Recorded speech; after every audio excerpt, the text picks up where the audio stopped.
Welcome to Chillin' 101. We hope this video helps. You start with one standard sheet. Quality matters because stiffer paper flies truer. Fold it lengthwise and press to form a clear center line. This becomes your symmetry guide.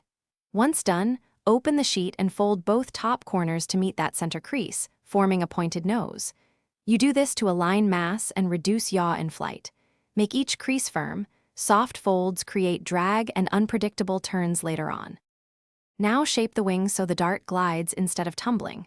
Fold the pointed tip down roughly 1/3 of the paper's length to shift weight forward. This improves stability. Next, fold each side down along the center line to form symmetric wings, making sure both edges match precisely. Reinforce the leading edges with tight creases so they cut through air cleanly. These steps balance lift and weight, giving you a predictable arc when you throw. Finish by folding the body snugly around the wing assembly and secure the nose with a small tuck or a tiny piece of tape to prevent unraveling.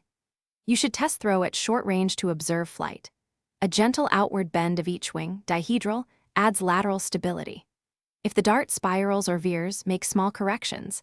Add a tiny weight to the nose, sharpen creases, or slightly equalize wing angles, and retest until it flies straight and glides smoothly. Thanks for watching.